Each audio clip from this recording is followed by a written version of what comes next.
Bismillahirrahmanirrahim. Assalamualaikum warahmatullahi wabarakatuh. Alhamdulillah, Allahumma sholli ala sayyidina Muhammad wa ala ali sayyidina Muhammad. Bapak Ibu, abang kakak adik sahabat jamaah dimanapun berada, tidak pernah kami rencanakan. Saya hanya bilang ke Prof. Alaidin, insya Allah Ambo pulang dari Gorontalo akan datang pada pagi hari Selasa Pak, jam 9. Rupanya hari ini hari Sumpah Pemuda.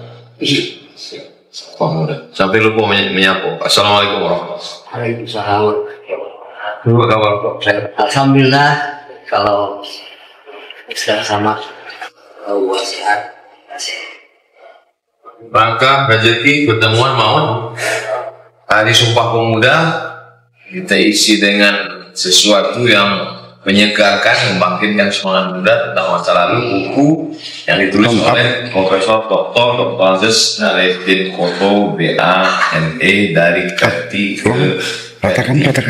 Untuk para ulama Perti, India Candong, Syekh Sulaiman Ar-Rasuli, India Jahu, beserta para ulama-ulama kita yang sudah berjuang dalam hal ini, supaya pembicaraan kita ini merasakan kehadiran para ulama. Al-Fatihah. A'udzubillahi minasyaitonir rajim. Bismillahirrahmanirrahim. Alhamdulillahirabbil alamin. Arrahmanirrahim. Maliki yaumiddin. Iyyaka na'budu wa iyyaka nasta'in. Shiratal mustaqim. Shiratal ladzina an'amta 'alaihim ghairil maghdubi 'alaihim waladdallin. Dari Perti ke Perti. Apa Perti itu, Pak? Terima kasih. Pertanyaan ini sampai kemarin itu masih ada yang bertanya. Ya. 10 hari yang lalu, ada mahasiswa program doktor dari Malaysia. Mereka datang ke sini.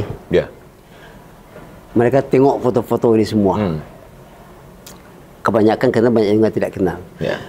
Tapi di antara yang tidak mereka kenal, ini Syekh Sulaiman Ar-Rasuli. Syekh Sulaiman Ar-Rasuli. Jadi mereka nanya, Prof, ini siapa orang tua?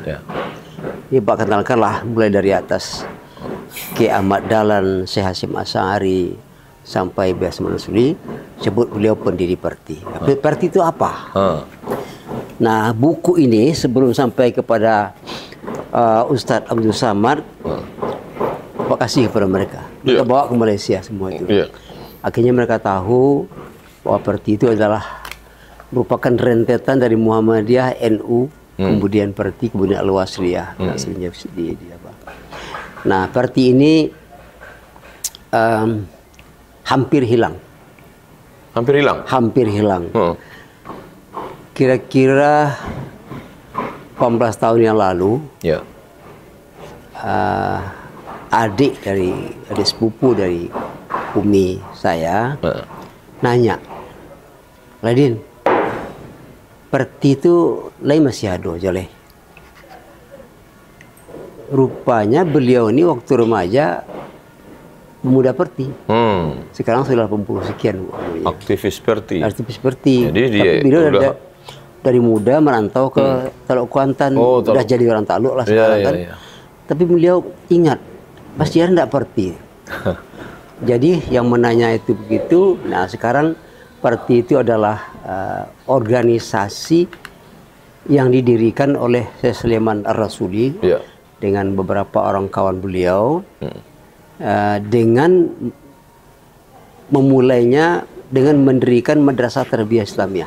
Madrasah dulu. Buya Candung ini pulang dari Mekah 1907, kemudian mendirikan halaqah di Surau Tinggi 1908. Nah, diikuti oleh kawan-kawan beliau dari ulama-ulama Ahlus Sunnah di seantero Minangkabau. Tahun 26 halakah ini dimodernisasi menjadi sistem klasikal, menjadi madrasah tarbiyah Islamiyah. Itu tahun 1926. 26. Nah, setelah berdiri, kemudian tahun 1902 sesudah menjadi madrasah, langkah dari Buya Candung ini diikuti oleh kawan-kawan beliau, Syekh Jamil Jaho dan banyak lagi yang lain itu, supaya di Bonjo, di Pasaman, di Payakumbuh, berdirilah, tumbuhlah banyak madrasah, dan itu seperti mengikuti menyeimbangi gerakan pendirian sekolah-sekolah yang didirikan oleh kaum muda. Oh. Yang dimulai di Tawalik Perang Panjang. Kaum muda. Jadi kaum tua kaum muda. Kaum tua kaum muda. Yeah. Jadi dinamika Islam di Minangkabau itu sangat dinamis. Setelah gerakan Padri yang sekian puluh tahun lama berperang secara fisik, terjadi lagi perang lagi di Minangkabau. Tapi perang intelektual. Ide, nulis buku, nulis majalah, mendirikan sekolah, madrasah. Nah, sekolah pertama yang berdiri di Minangkabau itu dari kalangan kaum tua adalah Madrasah Tarbiyah Islamiyah Candung. Tahun 1926. 1928, kawan-kawan Nyak Candung ini yang banyak sekolah ini berpikir membuat suatu organisasi. Organisasi ini mereka namakan PMTI. Persatuan Madrasah Tarbiyah Islamiyah. Tugasnya adalah mengurus dan mengembangkan MTI. Rupanya gerakan ini berkembang sampai ke Kalimantan Selatan. Berdiri MTI sampai ke situ, Sulawesi Selatan. Sampai ke Banjar, tahun-tahun itu. Jadi, pulanglah salah seorang tokoh muda, anak dari salah seorang pendiri, itu namanya Sirajuddin Abbas. Beliau adalah anak dari Buya Abbas Al-Qadhi di Bukit Tinggi. Jadi penulis buku 40 masalah agama. 40 masalah agama yang sangat terkenal beliau itu. Dia produktif sekali. Nah, mereka dirikan organisasi ini oleh Buya Sirajuddin Abbas ini berkembang pemikiran supaya PMT ini tidak sekedar mengurus sekolah saja lagi, untuk berkira seperti yang ada di Muhammadiyah. Jadi ada dinamika tuh berkembang. Gerakan kaum muda diikuti oleh kaum tua juga dalam bidang ini. Berdirilah Persatuan Tarbiyah Islamiyah yang berasal dari PMTI tadi. Jadi artinya disingkat dengan PERTI. Artinya PERTI ini adalah organisasi yang berangkat dan tumbuh dari lembaga pendidikan yang kerjanya lu mengurus pendidikan. Tapi lama-kelamaan sesuai dengan dinamika suasana baru merdeka, dan sesuai pula dengan seruan Wakil Presiden Muhammad Hatta, tahun 45 bermetamorfosis menjadi partai politik.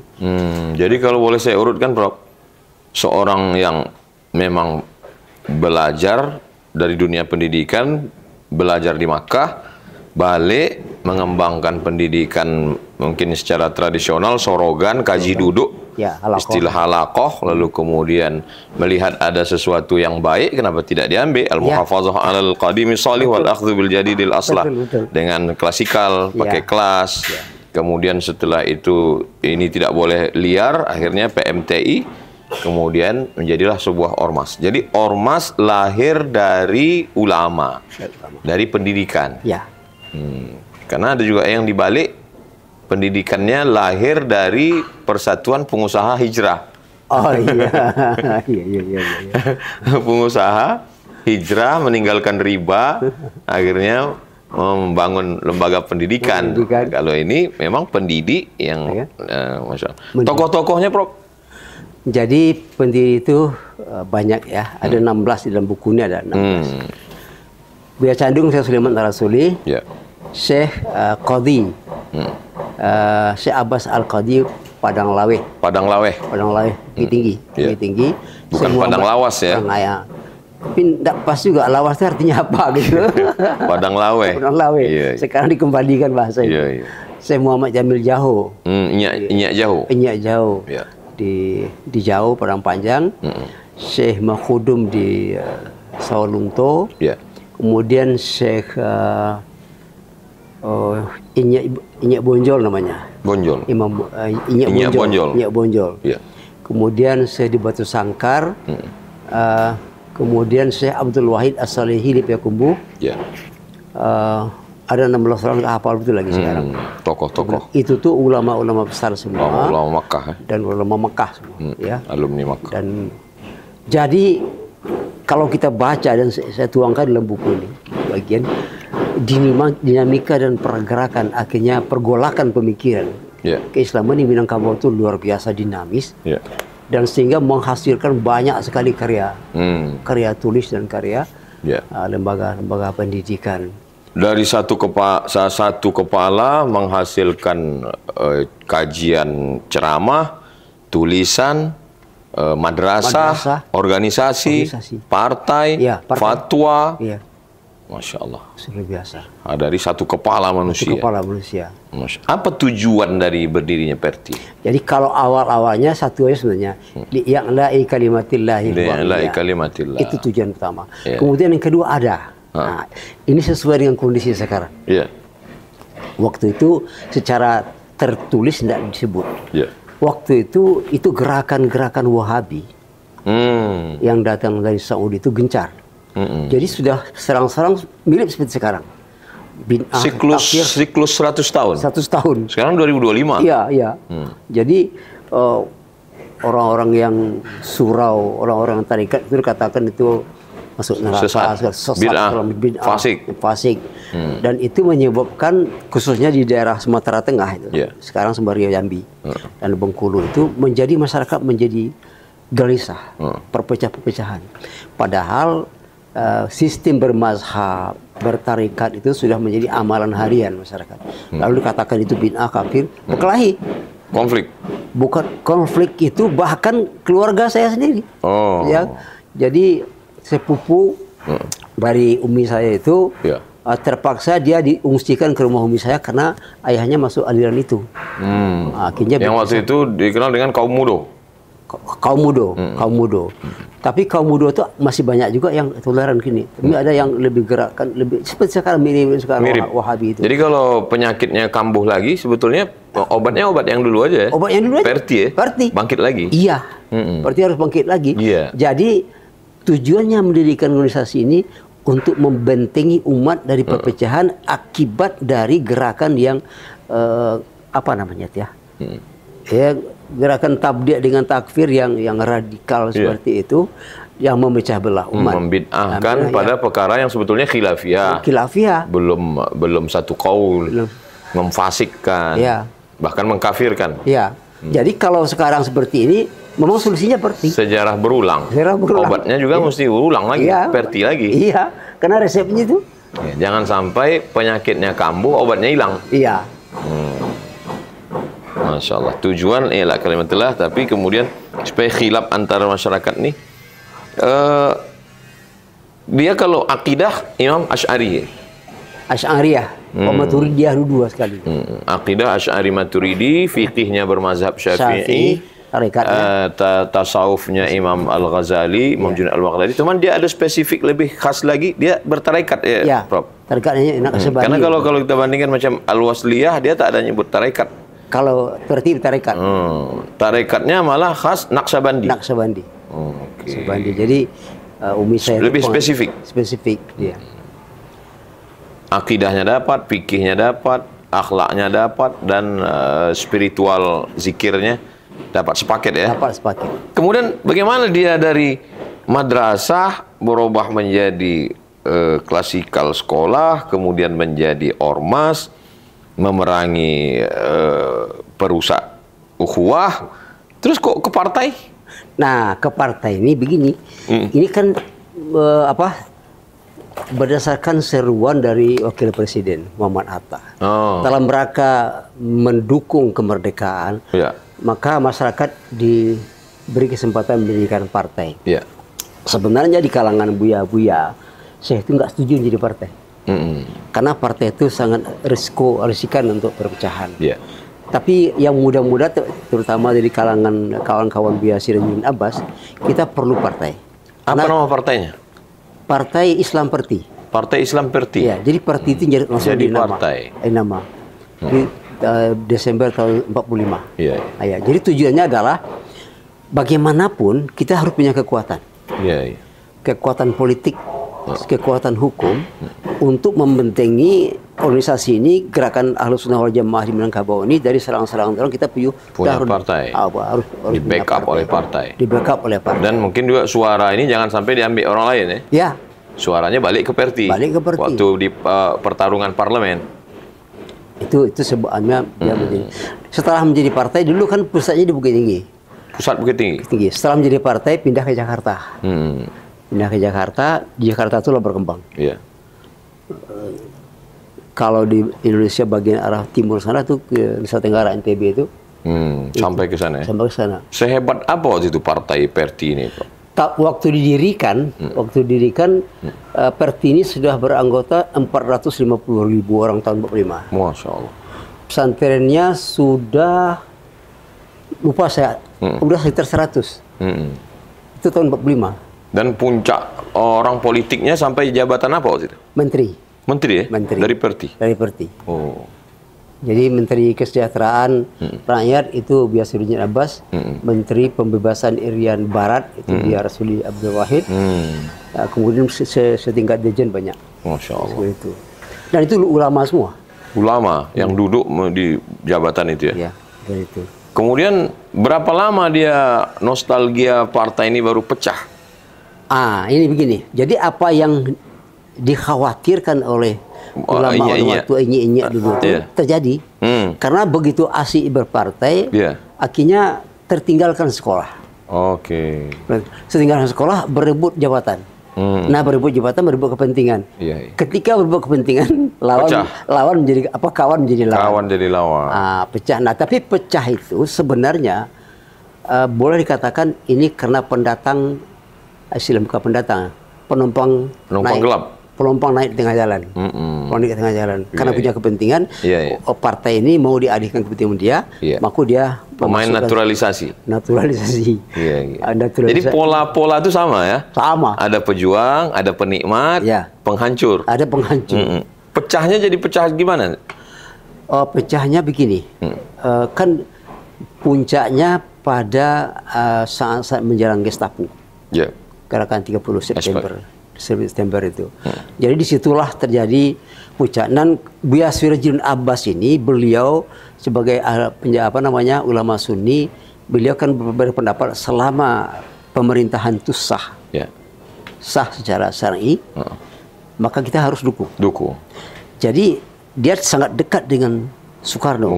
Bahkan sebelum kemerdekaan, Soekarno sudah sering berkunjung ke rumah Biasiruddin Abbas di Bukit Tinggi. Dia udah kawan lama.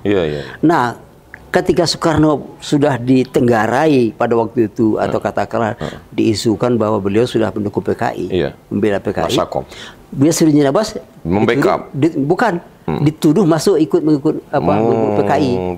Itu kelompok Biasiruddin Abbas itu marah. Yang menuduh sebenarnya orang yang tadi penumpang tengah jalan itu. Situ akibatnya disitulah pecah. Berapa kali muktamar, munas, berebutlah antara dua kubu. Namanya TS Marjohan satu dan Biasiruddin Abbas itu. Lalu, nah ujung-ujung kepecahan itu adalah yang nggak bisa lagi diselamatkan.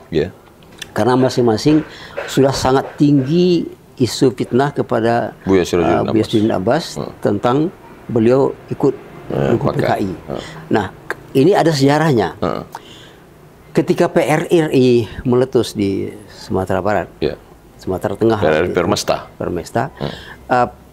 PRRI ini kan dikatakan orang pemberontak. Dia bukan memberontak, cuma mengingatkan Presiden Soekarno yang tidak memperhatikan daerah. Pembagian hasil. Pembagian hasil sudah terlalu apa? Jadi karena orang-orang Minang ini memang jiwa berontak itu ada, tapi bukan pemberontak kata mereka kan. Nah, mereka melawan, kemudian melawannya di daerah, di Sumatera pulang, seperti Pak Nasir, tokoh termasuk pendukungnya Pak Sumitro sendiri. Pak Sumitro, Joyo Adikusumo, Profesor. Ayahnya presiden kita sekarang kan, masuk itu karena orang-orang idealis berkumpul di situ. Biasiruddin Abbas ingin keadilan sebetulnya. Ini keadilan. Dan daerah lain kan juga seperti jangan itu. Jangan sentralisasi hanya ke... Sama dengan daerah juga. Jadi kalau kita tengok sama aja. Sekarang juga Riau minta otonomi khusus. Sebetulnya minta keadilan kan? Keadilan itu. Masa kita punya minyak, kita punya sawit. Kita malah susah. Bisa jadi 100 tahun akan datang dituduh kita pemberontak. Bisa aja. Padahal orang berjuang kan. Jadi agak nyimpang sedikit istilah pemberontak tadi.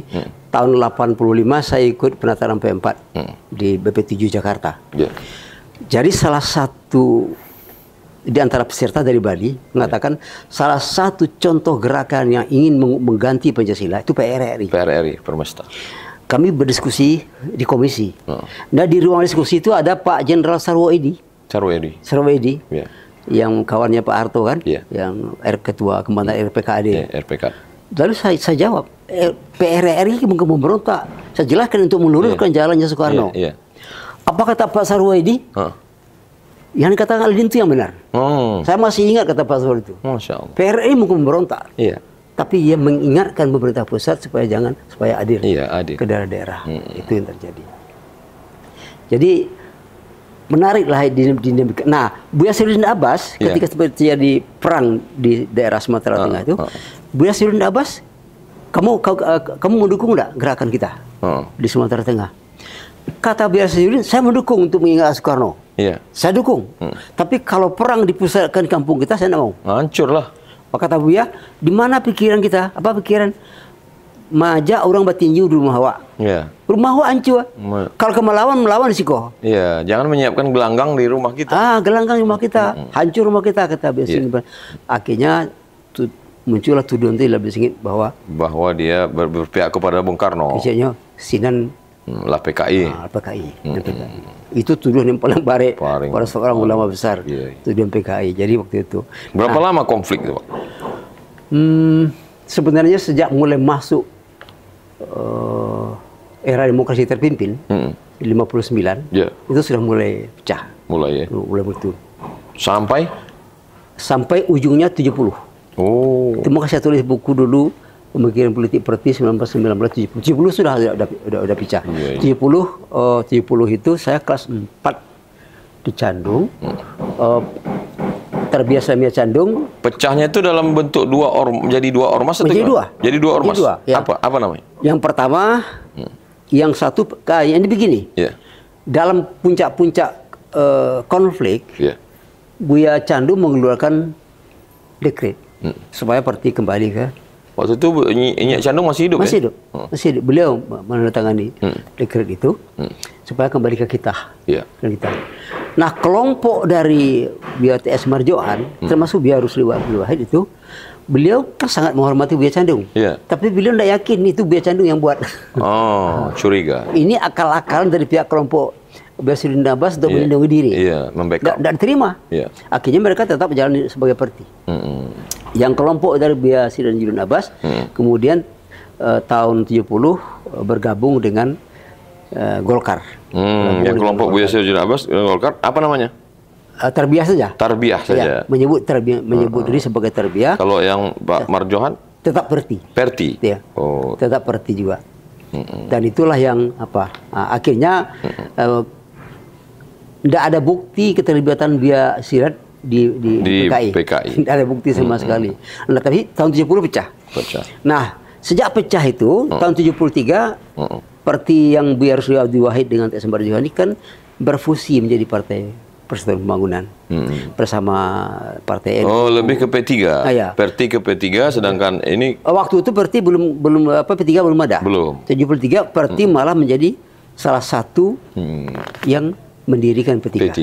Jadi Partai NU, Partai Parmusi, Partai PSI bergabunglah itu. Kalau ini ke Golkar ya? Ini ke Golkar. Akhirnya kuning hijau lah. Ya, kuning hijau. Nah, sempat berapa lama konfliknya, Pak? Konfliknya hampir setengah abad.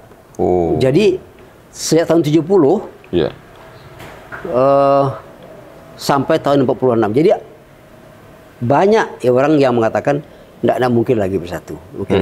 Jadi ini sinilah yang kamu. Nah, buku ini ada saya tambah sedikit. Waktu mau menulis buku ini, hati saya maju mundur. Maju mundur hati saya. Kenapa? Berkaitan dengan konflik selama itu, tahun 92 saya dengan Pak Prof Munsir, waktu itu masih Randus, mengikuti kursus bahasa Belanda di Erasmus di Jakarta. Nah, kami kos serumah. Karena beliau adalah orang Perti, saya juga seperti itu.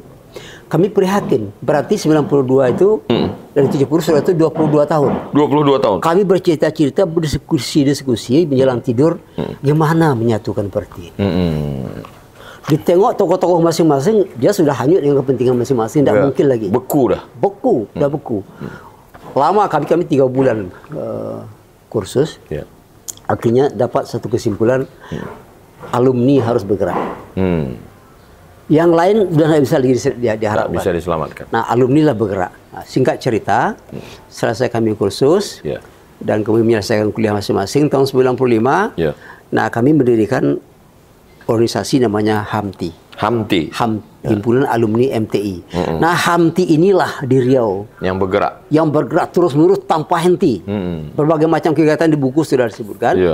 Makanya kenapa hati saya maju mundur untuk menulis buku ini?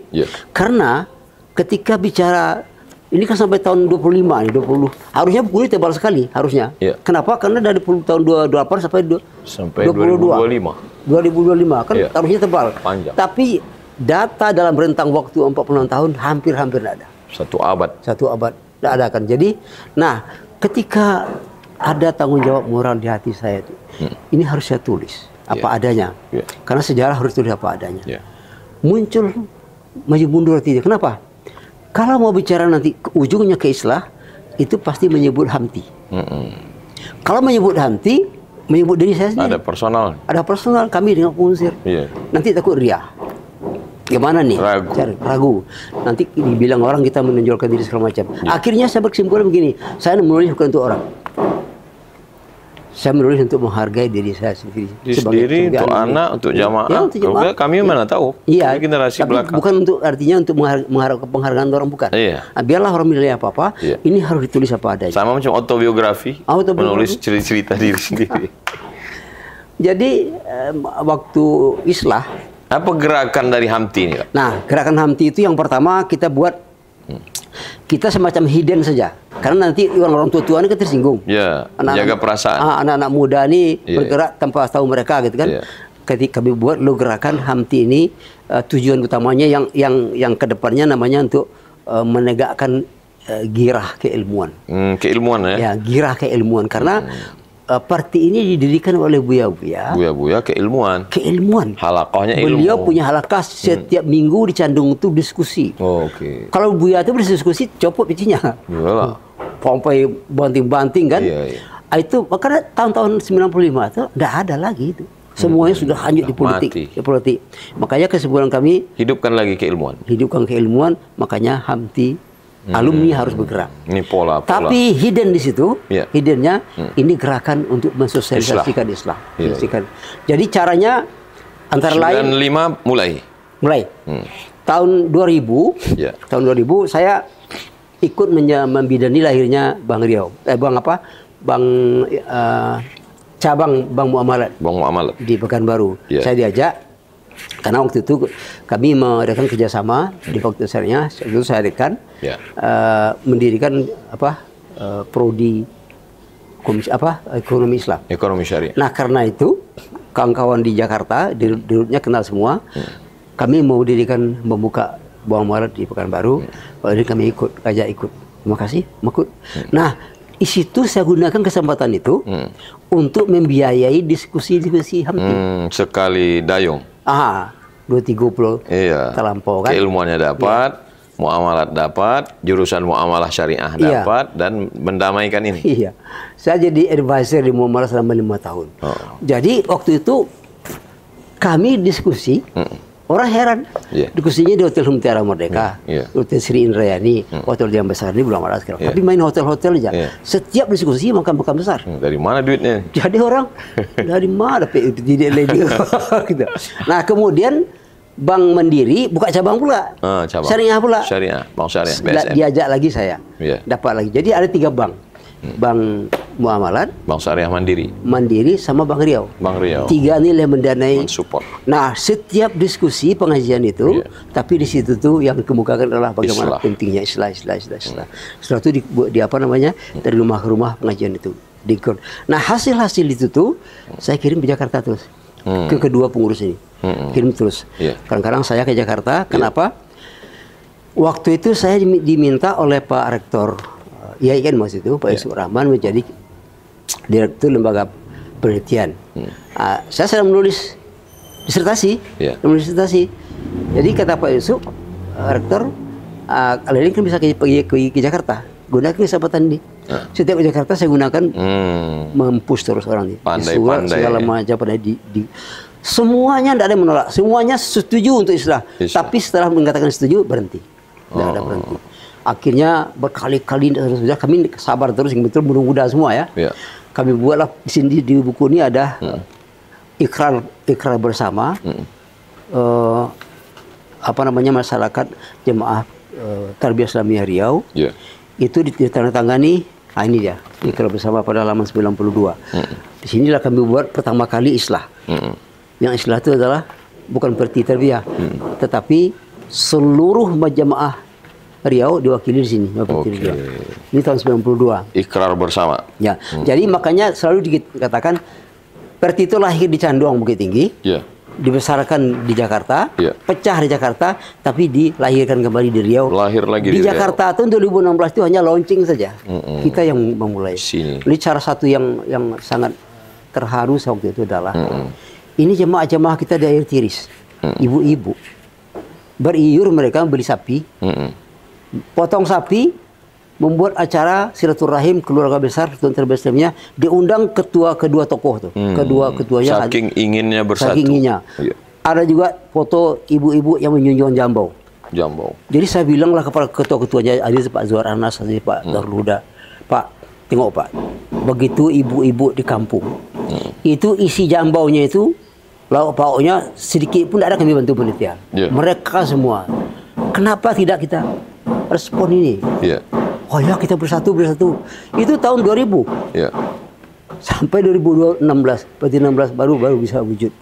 Jadi tanpa henti kita lakukan itu terus menerus, geser terus menerus. Akhirnya itulah tadi. Akhirnya menyatunya itu bagaimana? Jadi begini. Kan kita orang ini harus pandai-pandai kita masuk. Kita menghadapi orang yang punya kepentingan. Mereka vested interest. Jadi mereka membela kepentingannya masing-masing. Kenapa? Karena menjadi ketua Perti Miru Tarbiyah itu channelnya ke partai politik. Makanya di utara PS segala macam rugi mereka kalau bersatu. Kami gesah terus sampai di Pekanbaru Pak Musda atau berapa itu. Masih ingat saya sebutnya sekarang, ketuanya waktu itu Pak Nasrun Effendi. Pak Nasrun Effendi kan sudah marah betul. Enggak juga. Ini semuanya munafik aja kata Pak Nasrun waktu itu kan, karena begitu marahnya, iya, tapi nggak ada wujudnya sama sekali. Jadi orang Jakarta itu desak-desak terus. Nggak jadi apa yang terjadi ini. Akhirnya kalau menurut sejarahnya, Ketua Perti tahun 2016 tuh, yang Perti ini, Pak Tengku Faisal Amin, orang Aceh. Beliau termasuk orang muda lah. Dia panggil abang pada saya. Jadi kalau menurut ceritanya dibilangnya kepada sekretarisnya, ini nggak bisa lagi. Ini terlalu lama ini. Kita harus bergerak aja langsung. Nggak ada dibawa lagi rapat-rapat. Nggak ada bawa rapat. Kalau dibawa rapat berputar-putar. Nggak jadi-jadi. Akhirnya dia temui Pak Basri Barmanda, Ketua Tarbiyah. Kemudian Cun menemui orang tua, Pak Zuhar Anas. Pak Zuhar Anas langsung bawa kepada waktu itu kepada Presiden. Jadi Presiden menyetujui. Jadi sepak itu aja. Akibatnya banyaklah yang lapis pengurus-pengurus lain yang merasa tidak puas. Yang bawah akar rumput. Yang di pusat juga, pengurus-pengurus pusat itu. Karena ini kesepakatan di atas. Di atas. Kami kenapa nggak dibawa? Katanya di atas sudah berkali-kali dibawa, berputar-putar nggak jadi-jadi. Nah tahun 2016 itu maka diikrarkanlah Islah kembali. Setelah 46 tahun lamanya. 46 tahun, setengah abad. Jadi kalau kata pengamat, tidak ada orang yang percaya 46 tahun rujuk kembali, nggak ada. Udah habis indah. Mungkin jamaah aja udah berhabis, bukan indah gitu. Udah ini jamaah dulu udah generasi kedua. Generasi kedua lagi. Tidak ada orangnya lagi. Tapi itulah tadi yang terjadi. Jadi setelah Islah 2016 dia menjadi Perti. Nah Islah 2016 itu saya katakan itu masa-masa transisi. Karena waktu itu masih ada perasaan-perasaan lama. Jadi ibarat orang yang sudah kawin dengan yang lain, suaminya sudah punya istri lain, ini sudah apa? Akhirnya dia bercerai. Memanage rasa. Memanage hati itu ya kembali kan. Itu yang payah. berlangsung selama 5 tahun masa transisi itu, karena malah logonya masih dua. Antara Nah tahun 2022 lah baru final. baru final. Nah setelah itu tuh 2024 makanya Perti berterima kasih kembali kepada Ustadz Abdul Samad. Allah. Ya, ini organisasi yang berjasa besar tapi orang nggak tahu. Makanya dengan masuknya UAS misalnya, ya semakin yang penting bukan dikenalnya, tapi tanpa kenal pun orang juga tidak bisa semangat kebersamaan itu. Terima kasih. Jadi apa namanya? Maka tulislah ini. Lahirlah buku ini. Tim pertama, tunggu dulu. Setelah uji mundur itu kan jadi ria. Ada sejarah. Sejarahnya begini. Tahun 1957 Soekarno mengundang ulama ke Istana Bogor. 1957. Soekarno minta fatwa. Ya. Yang pertama status negara, yang kedua status dia, sebagai apa? Dari fikih Islam. Ya. Bagaimana status saya, sah atau tidak? Seluruh yang hadir mengatakan tidak sah. Karena demokrasi. Karena dia belum dipilih, dan tidak sah. Jadi berijtihadlah dua ulama Perti. Yang pertama Syekh Mudawali Aceh bersama Buya Candung. Mereka mengatakan Soekarno sah sebagai presiden ad-daruri. Waliul amri ad-daruri. Iya. Jadi sah sebagai, kenapa? Ini kan kondisi transisi. Jadi ad-daruri. Kenapa sah? Karena dia punya syaukah. Kekuasaan. Dia didukung oleh tentara dan rakyat. Jadi waliul amri ad-daruri bisyaukah. Ini murni ijtihad dari Buya Candung bersama Syekh Mudawali Aceh. Tapi kemudian ada satu organisasi mengklaim itu dari dia. Saya dapat cerita dari almarhum Buya Haji Mansur. Beliau ini anggota konstituante. Beliau tahu kalau organisasi ini mengklaim itu adalah fatwa mereka. Padahal mereka belum menolak. Disampaikanlah oleh Buya Mansur ke Buya Candung semua di tuh Buya. Itu kan ijtihad awak Buya. Kok dia aja orang tuh? Nah inilah orang lemah Perti ini. Apa jawabnya? Biar aja lah, kita ikhlas ya. Kan untuk kebaikan bersama. Lakukan itu. Tapi saya berpikir waktu itu, ikhlas disuruh. Tapi kalau kita ikhlas tidak menyebutkan apa adanya, keikhlasan kita dijadikan lahan bagi orang untuk berbuat dosa. Atau berbuat dosa, berbuat bohong mereka. Betul. Membiarkan orang seperti itu, kita berdosa juga. Makanya supaya itu jangan terjadi, sejarah Perti ini jangan terulang lagi, saya tulis ini. Ada di dalam. Dah, sebut dalam itu kan. Tapi saya nggak sebut nama organisasi. Masya Allah. Jadi tujuannya adalah ada rasa tanggung jawab moral. Jadi sebagai seorang akademisi, sejarah harus ditulis apa adanya. Betul. Nah, sebagai seorang katakanlah ya boleh dikatakan jati diri orang Perti lah. Sebagai alumni Candung, sebagai akademisi, sebagai pegiat dakwah. Karena ya semua mesti tahu sejarah supaya tidak gagap. Ya, sekarang kan sejarah diputar balik. 2022, 2024. Terus Perti ke depan gimana nampaknya, Prof? Jadi Perti ke depan salah satu yang akan menjawabnya adalah Ustadz Abdul Samad sendiri. Yang jelas dengan adanya lembaga pengembangan pendidikan itu berarti Perti harus kembali balik ke pendidikan. Perti kalau meninggalkan lembaga pendidikan itu namanya durhaka. Mudah-mudahan tidak sampai saja menjadi melingkundang. Karena Perti beda dengan Muhammadiyah. Muhammadiyah itu lahir dari gerakan dakwah.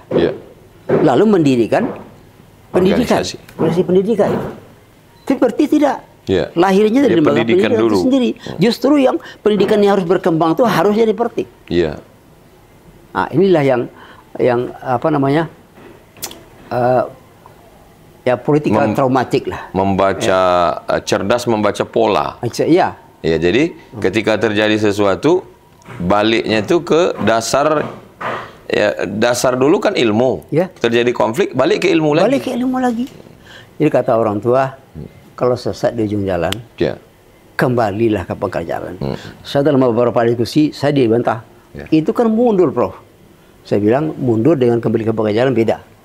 Kenapa? Kita udah sesat nih. Mau ditaruhnya jauh. Jalanku itu jurang. Kembali ke pangkal jalan artinya surut ke belakang sebentar. Untuk melihat. Mundur selangkah untuk maju dua langkah. untuk melihat di langkah keberapa kita salah melangkah. Mulai lagi dari situ. Iya, macam nyasar keluar dari Masjidil Haram, balik ke pintu. Balik ke pintu. Baru tahu, oh di sini salahnya. Salah. Itu. Coba taruh juga. Iya, iya. Ini sudah jelas jurang di depan. Iya. Terus pantang mundur ya masuk jurang. Iya. Tapi yang menariknya dari Perti itu, Prof, dari kisah tadi ya, dia dipukul berapa kali tak tumbang ya? Enggak. Ya, itu termasuk karomah inya-inya Syekh dulu. Kita ya? lihat begini, karena kita saya misalnya saya berjumpa dengan Buya Candung sendiri ya. Cuma nggak sempat lagi belajar di lokal. Tapi setiap halakah beliau hari-hari Jumat kita hidup. Memang nampak sekali gaib ikhlasnya itu. Nggak ada. Begitu juga yang lain-lain Buya itu. Mungkin itu yang buah keikhlasan mereka. Keikhlasan mereka itu yang membuat. Tapi keikhlasan mereka itu yang tadi salahnya satu. Keikhlasan mereka digunakan orang untuk berbuat. Nggak ngotot. Ya. Ada ngotot ya. Nah, itu. Berarti kalau mau bangkit lagi Perti ini pendidikan, keikhlasan. Baru dia hidup lagi. Hidup lagi. Karena asalnya dulu itu. Iya. Nah, ini yang harus dipahami oleh pegiat Perti sekarang. Terutama pengurus pusat. Pengurus pusat. Jadi makanya saya melihat karena sejarah itu jangan berulang lagi. Perti ini pecah karena politik praktis. Jangan ulang lagi. Jangan ulang lagi. Nah, apa boleh berpolitik harus. Silakan. Harus malah. Tapi politik praktis ketua dan lestarinya jangan. Itu akan membawa pecah. Tapi kalau politik praktis kita harus ambil orang. Iya. Orang yang membuat kan. Betul. Itu yang terjadi. Masya Allah. Apa yang ingin Prof sampaikan?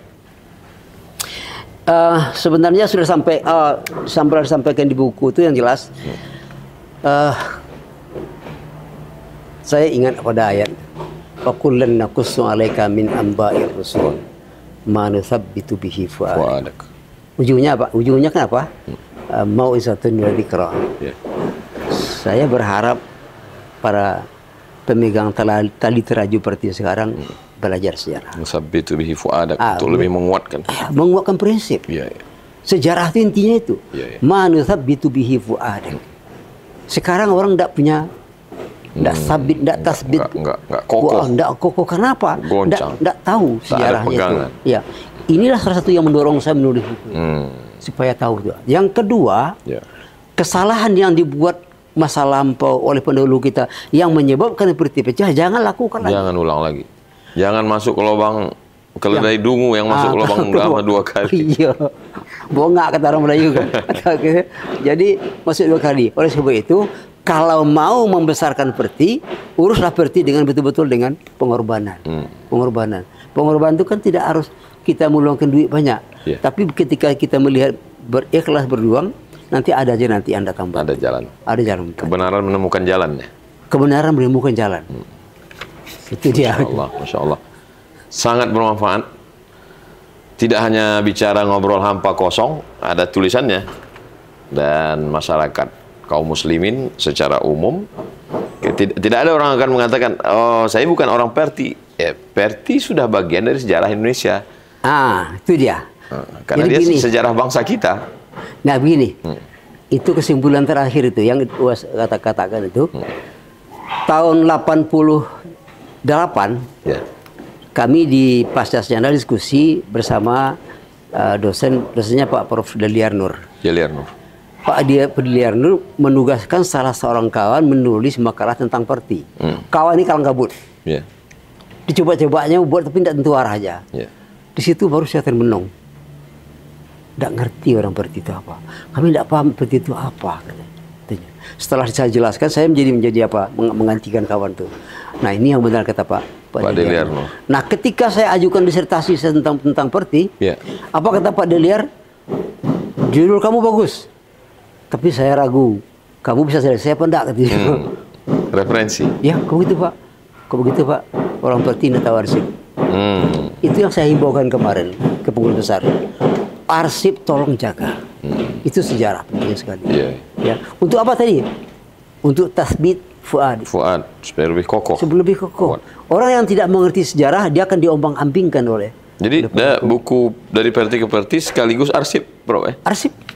Ini arsip nih. Makanya kenapa namanya dari buku Perti ke Perti? Dulu Perti pecah, baru 6 tahun balik lagi ke Perti. Nah kalau balik kembali itu berarti Orang tidak ada orang yang balik tanpa kesadaran. Ya. Ada penyesalan masa lampau. Ada titik balik. Ada titik balik. Itu dia. Jadi yang ingin kita harapkan ke pengurus sekarang itu benar-benarlah mengurus Perti ini, jangan jadikan Perti sebagai alat untuk kepentingan kita. Ya. Perti pecah karena pengurus menjadikan organisasi menjadi alat kepentingannya. Tapi jadikanlah diri untuk menjadi alat organisasi. Jadi kalau kita gunakan semboyan yang digunakan oleh John F. Kennedy itu betul juga. Jangan pikirkan apa yang diberikan Perti kepada kalian. Berpikirlah apa yang kita berikan, apa yang kalian berikan untuk Perti. Jadi saat seperti kata Syekh Kiai Ahmad Dahlan, besar-besarkan Muhammadiyah. Hidup-hidupkan. Hidup-hidupkan. Tapi jangan mencari hidup Muhammadiyah. Situ kita harus saling belajar. Jadi sekali lagi atas nama anak orang Perti, murid Perti, saya dengan kepada UAS dan kawan-kawan semua yang telah mau menyumbangkan diri itu. Masya Allah. Kita angkat ini bersama. Sampai di mana bisa-bisa Allah lah nanti yang tahu. Insya Allah. Kita hanya berbuat. Finalnya Allah tidak tanya sampai ke mana. Allah lihat apa yang sudah kita buat. Insya Allah. Terima kasih yang tak terhingga untuk Prof. Alaidin Koto yang masih menyempatkan waktu. Sebetulnya beliau mengajar kita untuk tidak pernah berhenti untuk berdedikasi untuk sejarah bangsa, karena bagaimanapun juga Muhammadiyah 1912, Nahdlatul Ulama 1926, Perti 1928. Ada lagi Al-Wasliyah 1928. 30. Jadi ini bagian dari sejarah bangsa kita. Ya. Mau orang Perti atau tidak Perti, ya kita sebagian bangsa. Andai orang saudara kita dari Malaysia, Brunei, Patani, Thailand sekalipun, ini bagian dari sejarah Islam. Sejarah umat Islam di bumi Melayu. Betul, betul. Jadi, satu lagi kenapa dikatakan dia bagian dari sejarah bangsa? Iya. Waktu perang kemerdekaan, Perti mendirikan laskar pasukan tentara. Punya laskar. Lamanya Laskar Muslimin. Nah, om saya, abang dari umi saya itu tentara Lasmi. Pernah ikut berperang ke Lembah Anai waktu perang kemerdekaan. Ibu saya anggota Laskar Muslimat. Masya Allah. Dan ikut bertempur di tengah lapang sawah, di bukit. Beliau mengumpulkan kawan-kawan yang pecah kepala segala macam, ditembaki oleh tentara sekutu. Maka sangat bisa mengusulkan Inyak Candong Syekh Sulaiman Ar-Rasuli sebagai pahlawan. Sangat sekali. Sebagai salah satu ormas pejuang. Dengan Lasmi ini, itu sudah sangat menjadi alasan Buya Candong itu harus diangkat pahlawan. Di kampung saya tuh, om saya tuh mendirikan tahun 49 beliau dirikan perpustakaan. Padahal beliau bukan orang pendidikan tinggi. Sekarang saya buat perpustakaan di kampung. Masya Allah. Ya, saya ajak juga buat kemarin menyumbangkan buku di situ. Jadi sejarah ini harus kita apakan. Sekali lagi pesan itu bahwa, tapi ada satu pandangan Buya Sirajudin yang menarik. Tahun 69 atau 68, biarlah pecah di pusat sekarang. Suatu saat nanti daerah akan memulai. Beliau melihat dari daerah. Tahun 68 beliau katakan itu. Suatu saat daerah nanti akan bersatu. Akan bangkit. Ada di buku itu pandangan batin beliau jauh. Kenapa? Begitu kuatnya rasa kebersamaan. Berarti kekuatan Perti ini kekuatannya dari grassroots, dari keumatan. Ya. Makanya kalau lahirnya di Sumatera Barat, Sumatera Tengah, di Riau, kemudian di Jambi itu, orang melihat kalau di kota-kota Muhammadiyah. Tapi kalau sudah ke desa-desa itu Perti. Masya Allah. Terima kasih Prof. Alaidin Koto. Sama-sama. Lebih kurang 1 jam kita bersama membahas. 1 abad dibahas dalam 1 jam. Tentu saja bahasa Arabnya mustahil. Jadi kita lebih banyak membaca, menggali. Ini hanya pemicu bagi anak-anak muda Indonesia. Mari lebih menggali sejarah bangsa kita. Karena orang yang kehilangan sejarahnya, dia sedang kehilangan jati dirinya. Dan kalau kita udah kehilangan jati diri, kita akan mengambil sejarah orang lain. Itu dia. Kalau ingin jadi orang Indonesia, Nusantara, Muslim, maka kita pahami sejarah dengan baik. Hanya Allah yang dapat membalas. Satu lagi. Pas sekarang selamat hari Sumpah Pemuda. Sumpah Pemuda. Iya, bertepatan. Saya buat puisi hari Sumpah Pemuda. Masya Allah. Tapi orang tua sekarang jangan sampai disumpahi oleh pemuda. Boleh dibacakan puisinya, Prof? Puisinya? Oh iya. Iya, betul. Supaya hari Sumpah Pemuda jangan sampai orang tua disumpah anak muda. Ini puisi ini sudah dibacakan oleh kawan di Belanda secara nasional. Masya Allah. Disumpahi pemuda. Bangsa Indonesia lahir dengan sumpah bersama. Namanya Sumpah Pemuda. Untuk jadi satu bangsa, bangsa Indonesia. Menempati tanah yang sama, tanah Indonesia. Diikat oleh bahasa yang sama, bahasa Indonesia. Itulah sumpah yang diucapkan para pemuda 28 Oktober 17 tahun sebelum merdeka. 93 tahun sudah lamanya. Kalau sekarang itu udah lebih. Iya. Berarti 97 tahun sudah lamanya. Sumpah itu mengawali berdirinya bangsa. Kini semua yang bersumpah telah kembali kepada Yang Maha Kuasa. Mereka wariskan hasil sumpahnya untuk kita, untuk diurus dengan sesungguhnya. Kita diberi amanah sebagai pengurusnya, mengurus tanah air yang sangat kaya, bukan sebagai menguras semua yang ada. Saling berebut harta pusaka, tak hirau bencana akan datang menimpa. Tak ingat lagi jasa mereka yang tak sempat menikmati jerih payahnya sampai nafas terakhir keluar dari jasadnya.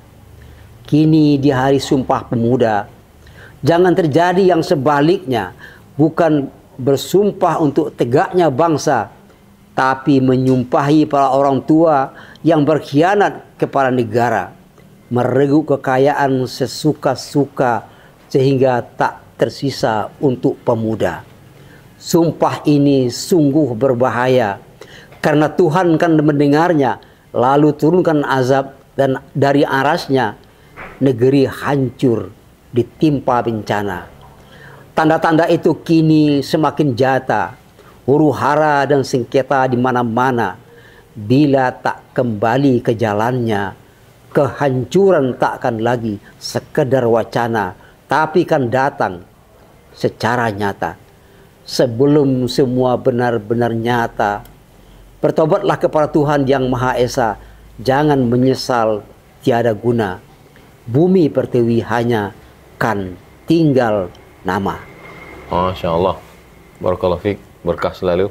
Jazakumullah khairan untuk Prof. Walidin Koto yang sudah sejalan hari ini. Tahun 1928 Hari Perti, 28 Oktober juga Hari Sumpah Pemuda, dan di hari yang sama kita bahas dan beliau sudah memberikan dua hasil buah pikiran beliau, buku Sejarah Perti dan puisi tentang pemuda. Mudah-mudahan Allah membalas semua kebaikan beliau, bermanfaat untuk umat dan bangsa. Amin. Berkah selalu, sukses selalu, dan yang paling penting beliau tetap berkarya untuk anak-anak bangsa, insyaallah. Amin ya Allah. Terima kasih Prof. Jazakumullah khairan. Barakallahu fikum. Insyaallah. Insyaallah. Bapak Ibu, abang kakak adik, sahabat jamaah dimanapun berada, jangan pernah berhenti berkayuh. Berhenti berkayuh berarti jatuh. Jangan pernah berhenti mendayung. Berhenti mendayung berarti kita akan mati terapung. Teruslah berkarya. Fi kulli harakah barakah. Dalam setiap gerak selalu ada keberkahan. Amin. Kita hanya menumpang lalu, menumpang hidup. Apa yang kita tinggalkan, Inyak Candong sudah meninggalkan Perti. Syekh Sulaiman Ar-Rasuli, Inyak Jahu. Begitu juga Syekh Abbas Padang Laweh dan para Inyak, Syekh Sirajuddin Abbas. Kita tinggal bertanya, apa yang kita tinggalkan untuk diwariskan kepada generasi masa akan datang. Pertanyaan itu tidak perlu dijawab dengan lidah karena begitu mudah untuk menggerakkan anak lidah, tapi jawablah dengan karya nyata. Berkah selalu, barakallahu fikum, subhanakallahumma wa bihamdika asyhadu an la ilaha illa anta astaghfiruka wa atubu ilaik. Wa sallallahu ala sayyidina Muhammad wa ala alihi wasallam. Terima kasih. Wassalamualaikum warahmatullahi wabarakatuh. Waalaikumsalam warahmatullahi wabarakatuh.